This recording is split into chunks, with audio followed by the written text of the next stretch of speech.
Prior to the election, the rivalry had been hotting up. 2004 and 2005 always get a chapter. They knew the corruption and the vote rigging would happen. Ukraine, represented by Ruslana, romped to victory with a furious display of ethnopop.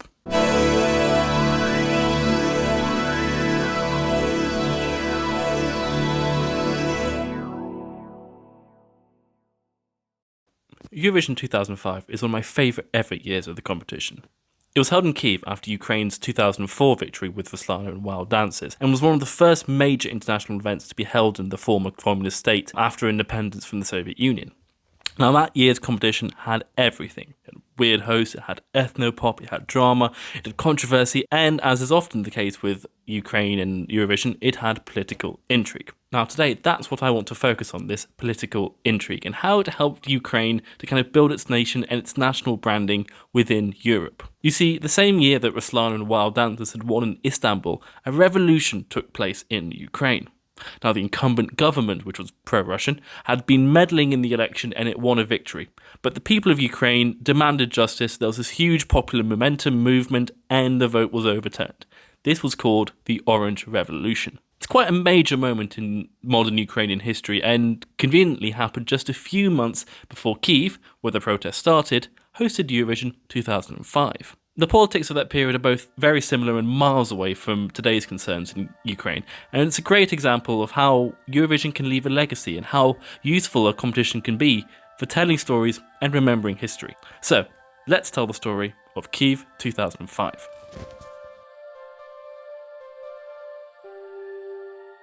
If you really think about it, the story of Eurovision 2005 really starts as far back as you want it to, in the depths of Ukrainian history, with the division of the territory between empires and the population migrations following World War II.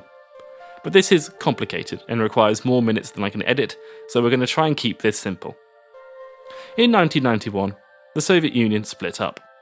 The collapse of this, the world's biggest state with close to 300 million people and almost 100 different ethnic groups, changed the balance of Europe completely. As the 1990s progressed and new nations came into being in the east of Europe, the established Western European states and their political organisations scrambled to work out how to react. As is often the case in Europe, Eurovision was actually quickest to react, and welcomed many, if not all of these new nations into the fold almost immediately. In 2002, the contest found itself for the very first time physically in the former Soviet Union, as the brand new state of Estonia celebrated its arrival on the European scene with a lavish spectacle in Tallinn. This seemingly opened the floodgates, and Latvia won soon after, and in 2004, with only their second ever appearance, Ukraine and Ruslana romped to victory with a display of furious ethnopop, bringing the Eurovision party to this extreme of Europe for the very first time. The song that won for Ukraine, Wild Dances, was a glorious display of ethnopop. Ruslana herself comes from a small community in western Ukraine, the Hutsul, whose culture she put on stage to dramatic and iconic effect. By performing something deeply ethnic, but in a very relatable dance pop format, and finding extraordinary success with it, she cemented its popularity in the competition and helped make that kind of music almost synonymous with Eurovision. But in the case of 2004, what kind of country was it representing? Ukraine in 2004 was a frustrated place. The dissolution of the Soviet Union, despite sounding super promising with its talk of democracy and freedom, had sparked the creation of a political class which did not always have the country's best interests at heart. Ukraine in the 1990s lurched from economic crisis to economic crisis, and poverty grew in one of the former Soviet Union's wealthiest nations. However, by the mid-2000s, it had started to stabilise. Growth and foreign capital were the name of the game, and the standard of living began to rise as Ukraine started to find its feet. Yet despite that, there remained anxiety about the country's future. Successive governments had been accused of corruption, and a perception of over-reliance on both the West and Russia led to old cultural fault lines between the East and West turning into cracks. Ukrainians, now with some money in their pockets and a growing economy, began to wonder what it meant to be Ukrainian, and what Ukraine's future should look like. The nation was largely united in agreeing that an independent Ukraine was the way forward. But it found itself disagreeing with what that independent nation should look like and who should be running it. In the west of the country, disaffection and frustration was starting to grow with what was seen as a cartel of corrupt and criminal businessmen from the Donbass region in the east holding their nation back. Now, this new class of Russian-speaking and Kremlin-supporting politicians had exploited the mineral wealth of their region and used the incredible amount of money they made to protect themselves and their interests politically, favouring closer ties with Russia and shutting the nation off from what many saw as Ukraine's more European and positive future. Meanwhile, in the east, frustration was growing with a cartel of Western-influenced, corrupt, very rich, criminal and allegedly fascist business people. Now, these exploited the national wealth of the nation and sold it abroad, impoverishing Ukrainian people and lining European bankers' pockets, whilst discounting the traditional and deep historic ties that link their nation and their people to Russia. Each side saw corruption and mismanagement in the nation's future, and both were keen to act. And so we come to the election of November 2004. On the opposition side, the pro-European Viktor Yushchenko, economist and former prime minister, kicked out of the ruling party for being too popular, was running against Viktor Yanukovych, the incumbent prime minister backed by the corrupt president that had fired Yushchenko, a man from the east and a pro-Russian.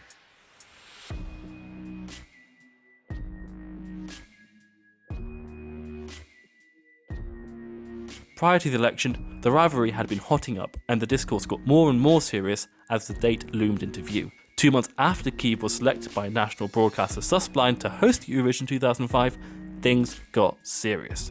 In a tightly contested election, opposition offices were stormed by masked men in Donetsk, and election observers hired by the opposition to monitor coercion and election fraud were harassed by police.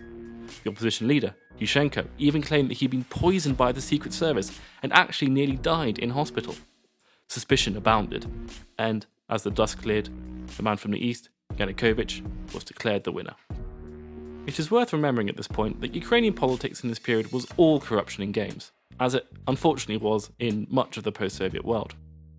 In 2004, however, the pro-Russian tribe had taken it a bit too far and made the corruption a bit too obvious, an easy target for the anger of the Ukrainian population. This allowed the pure Yushchenko, poisoned in his attempts to cut this corruption back, to stand against it and win the hearts and minds of the people. Key to this campaign was that Ukraine not to be a puppet anymore, and he was able to convince the people and the voters that Ukraine was a nation that would stand on its own 2 feet, equal to other nations to whom it had always sought subservience. So, amidst claims of a doctored election victory, a mass protest movement began, and crowds descended into Kyiv's main square to argue for the nation's future. This was the Orange Revolution. Now, what's interesting for us to note here is that the Orange Revolution was a peaceful and effectively a managed revolution. People had been hired by political advisors to notice attempts to corrupt the election and were even given video cameras to document it. In the wake of the election, concerts and speeches were held in Independence Square, which had been booked out by the opposition parties before the election. This way, they were able to hold public and legal demonstrations in their favour, and the revolution could remain legal and peaceful. They knew the corruption and the vote rigging would happen. They knew that if they got people to observe the election, they would catch the ruling party in the act of trying to subvert the election. So, they filmed in the election offices and booked out Kyiv's main square to hold the government to account. You see, in this game of politics and political favour in a divided nation, this was a modern political move for a modern Ukraine, one that was media savvy and knew how to build an aura, an atmosphere, a momentum behind itself.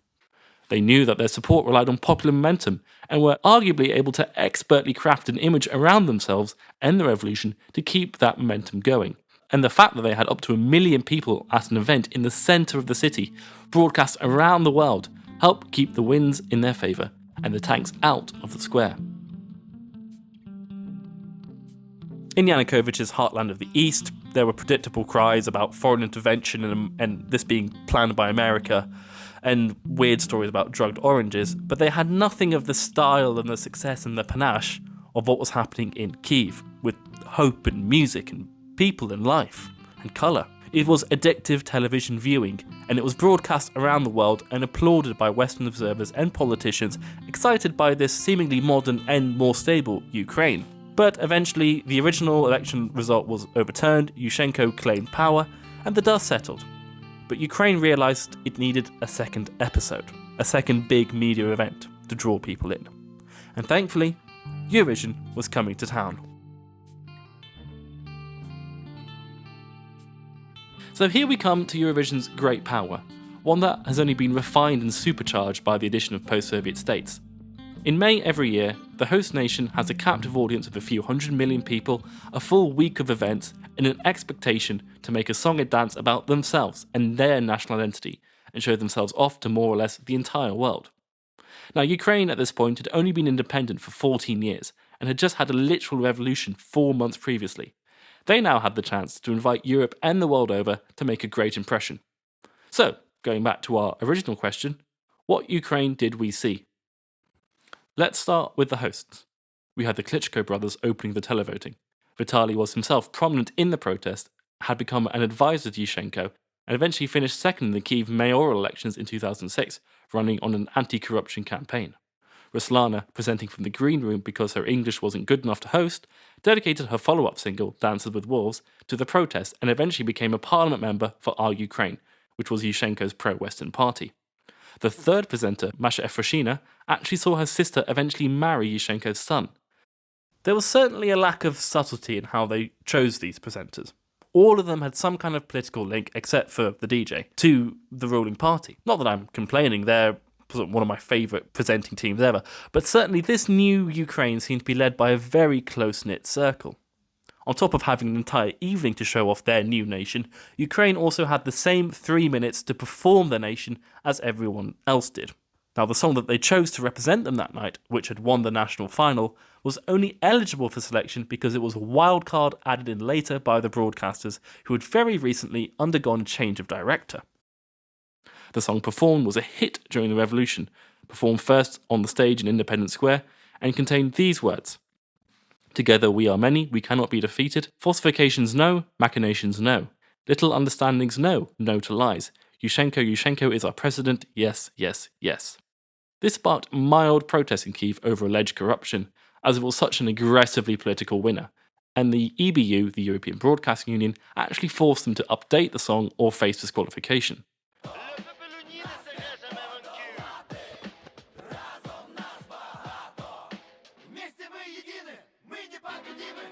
When it was rewritten, it was spun as a European freedom song, which is a nice touch, but this really was a song for Ukraine, and specifically for Yushchenko's Ukraine. In the final, the new president himself strode on stage at the conclusion to present the award, to really prove that this was his Eurovision, or more accurately, a Eurovision for Ukraine's new political class. What I loved finding when researching this video is how blatant they were in all of this. Of course, Eurovision is kind of the perfect place for this. It's a European competition which loves talking about freedom and peace and openness, and that's the kind of place that Ukraine in 2005 was trying to prove itself to be. This manifested itself in many ways. Verka Serduchka was allegedly shut out of the national selection for not fitting the image of the new Ukraine. Maybe it was because the character she parodied was seen as too Slavic and referenced a story that people in Europe wouldn't get. Or maybe it was just because we weren't ready for her yet. In a welcome move, the host city took the opportunity to rename itself Kyiv, dropping the E from Kiev and asserting its Ukrainianness.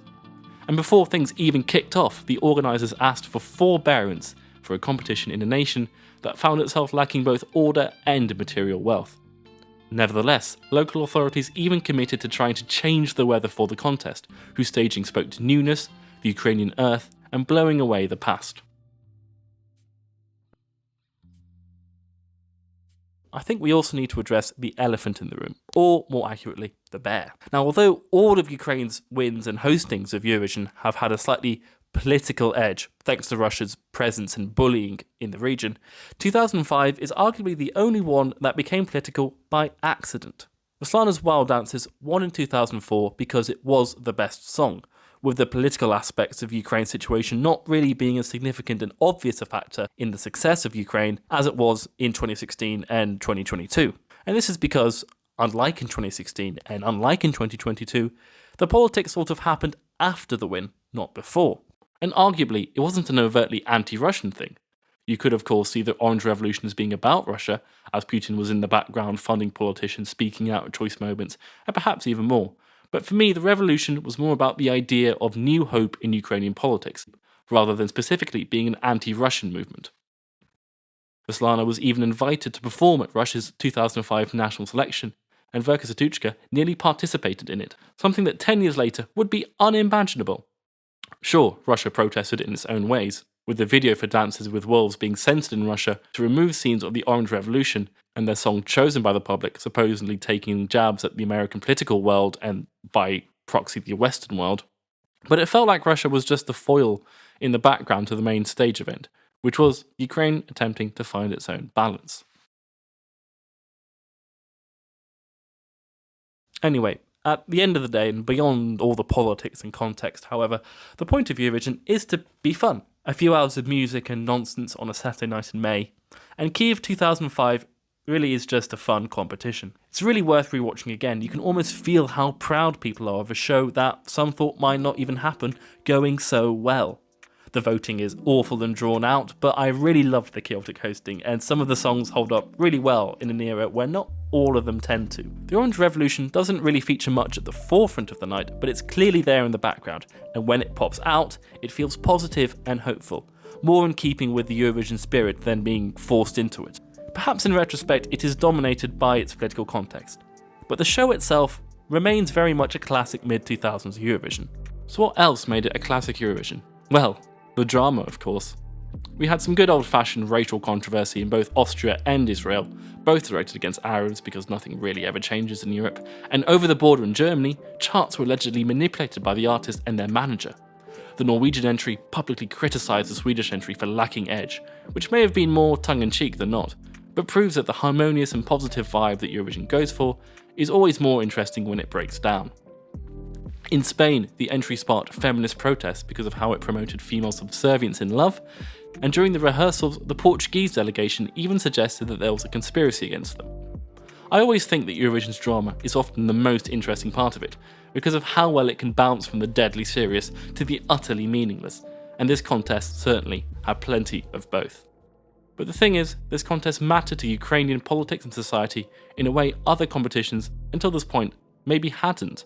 Sure, other ones had political over and undertones, and this wasn't the first time Eurovision mattered to a government, and hasn't been the last. From Franco to Macron via Israel, Eurovision has always been a vital soft power tool that European nations wield to various degrees of success. But Eurovision in the time of Franco and the time of Yushchenko were completely different beasts. 2005 was broadcast around the world, it had an online presence, and it also happened during an era in Eurovision where all voting was public voting, meaning it was a massively chaotic popularity contest. Eurovision, at this point, had become a technological and cultural juggernaut, and the aggressive spectacle that it became gave it much more popular reach than any propaganda, marketing, or traditional soft power campaign ever did. It was important. And looking back, I think it still is.